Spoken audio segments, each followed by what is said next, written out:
day one in doing this, want to start with a simple principle that is easy to understand and hard to put into practice when we're trying to wrap our head around God in general or something bigger than ourselves.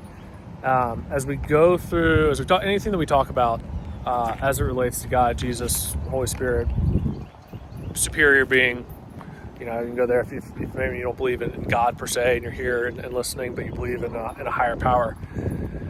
It's really hard to understand that the higher power is a lot smarter than you and me, and has infinite understanding. And if you apply it to a biblical sense, like God's outside of time, like we could just sit there and we'll probably end up like staring at the wall drooling if you just think about that fact for a little bit.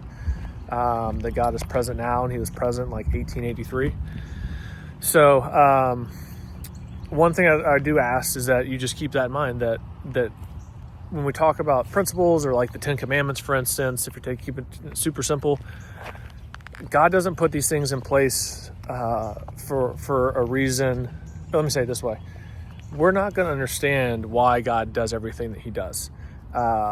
Easy example, like I wouldn't send my son to die on the cross for people. You know what I mean? Like, luckily, God has a wisdom that's much greater than mine, and an understanding that's much greater than mine, and a plan, and just can put all these things together, and I can't even begin to fathom them. So that's one thing I ask people right off the bat if we're talking about anything, again, supreme being, higher intelligence, perfect creator, God. When we're talking about God, just understand that you don't know more than he does, and take that into consideration. And there's no way that you can be able to understand it. Some of the breakthroughs that I've had with people when we're talking about this sort of topic is just they're finally like, okay, I'm not going to understand it all.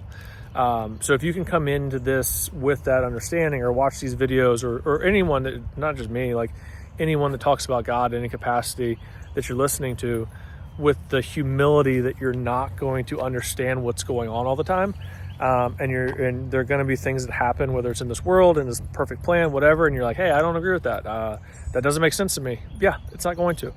So just have that humility when we talk about this, and give God the benefit of the doubt that he knows better than you do. And he's a little smarter than you and I. And I think that'd be a really good context and a lens to look through as we're doing this, and as we're diving into some tougher subjects.